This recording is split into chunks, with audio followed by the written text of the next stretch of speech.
Doctor അംബേദ്കറുടെ സ്വപ്നം സാക്ഷാത്കരിച്ചത് നരേന്ദ്രമോദി സർക്കാർ അധികാരത്തിൽ വന്നതിന് ശേഷമെന്ന് ആറ്റിങ്ങൽ NDA സ്ഥാനാർത്ഥി വി മുരളീധരൻ. ദളിതരുടെ ഉന്നമനത്തിനായി ഏറ്റവും കൂടുതൽ പരിശ്രമിച്ചിട്ടുള്ള സർക്കാരാണ് നരേന്ദ്രമോദിയുടേതെന്നും അദ്ദേഹം കൂട്ടിച്ചേർത്തു. തിരുവനന്തപുരം കാട്ടാക്കടയിൽ KPMSന്റെ നേതൃത്വത്തിൽ സംഘടിപ്പിച്ച സാഹോദര്യ സംഗമത്തിൽ സംസാരിക്കുകയായിരുന്നു കേന്ദ്രമന്ത്രി.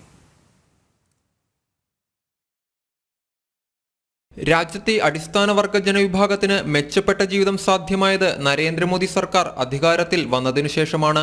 PM അജയ് മുതലായ നിരവധി പദ്ധതികളാണ് പിന്നോക്കക്ഷേമം ലക്ഷ്യമാക്കി മോദി സർക്കാർ ആവിഷ്കരിച്ച് നടപ്പിലാക്കിയത്. രാജ്യത്ത് അംബേദ്കറുടെ പേര് പറഞ്ഞ് മോദി വിരുദ്ധത സൃഷ്ടിക്കുമ്പോൾ അംബേദ്കറുടെ സ്വപ്നങ്ങൾ സാക്ഷാത്കരിക്കാനാണ് നരേന്ദ്രമോദി ശ്രമിക്കുന്നതെന്ന് വി മുരളീധരൻ ഓർമ്മിപ്പിച്ചു.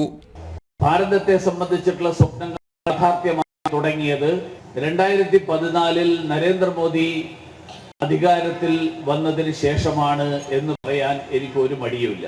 നരേന്ദ്രമോദിക്കെതിരായിട്ട് അംബേദ്കറുടെ പേര് ഉപയോഗിച്ചുകൊണ്ട് മോദി വിരുദ്ധത ഉണ്ടാക്കാൻ ശ്രമിക്കുമ്പോൾ വസ്തുതകൾ എന്താണ് എന്ന് പറയേണ്ടത് ആവശ്യമാണെന്ന് എനിക്ക് തോന്നിയത് കൊണ്ടാണ് ഞാൻ ഈ സന്ദർഭത്തിൽ അത് പറയാൻ മുന്നോട്ട് വന്നിട്ടുള്ളത്.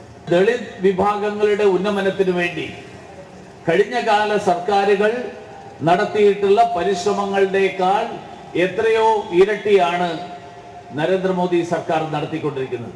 അംബേദ്കറുടെ സ്വപ്നങ്ങളെ ഇല്ലാതാക്കാൻ ശ്രമിച്ചവരാണ് ഇന്ന് അദ്ദേഹത്തിനായി വാദിക്കുന്നത്. ഭരണഘടനയോടും ഡോക്ടർ അംബേദ്കറോടുമുള്ള നരേന്ദ്രമോദിയുടെ പ്രതിബദ്ധത ഭരണഘടനാ ദിനാചരണത്തിലൂടെ പ്രകടിപ്പിച്ചതാണെന്നും വി മുരളീധരൻ വ്യക്തമാക്കി. സമൂഹത്തിലെ അധസ്ഥിത വിഭാഗത്തിൽ നിന്ന് പ്രതിസന്ധികളോട് പോരാടി വിജയിച്ചവരാണ് അംബേദ്കറും മോദിയും.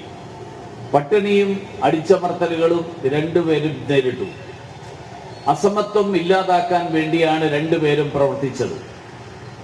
രണ്ടുപേരും ഇന്ത്യക്ക് വേണ്ടി വലിയ സ്വപ്നങ്ങൾ കണ്ടു. രണ്ടുപേരും പ്രായോഗികതയിലും പ്രവൃത്തിയിലും വിശ്വസിക്കുന്നവരായി. അംബേദ്കറുടെ സ്വപ്നങ്ങൾ എന്തൊക്കെയായിരുന്നു?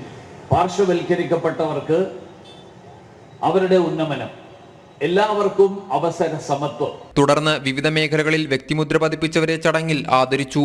ഭരണഘടന ആലേഖനം ചെയ്ത ഫലകം നൽകിയാണ് ആദരിച്ചത്.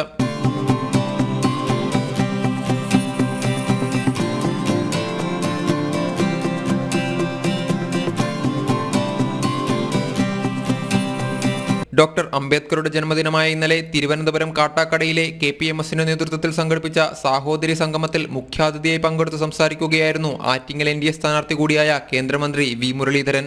രാവിലെയും വൈകിട്ടുമായി നടന്ന പരിപാടിയിൽ രാഷ്ട്രീയ സാംസ്കാരിക മേഖലയിലെ നിരവധി പേർ പങ്കെടുത്തു. ജനം, തിരുവനന്തപുരം.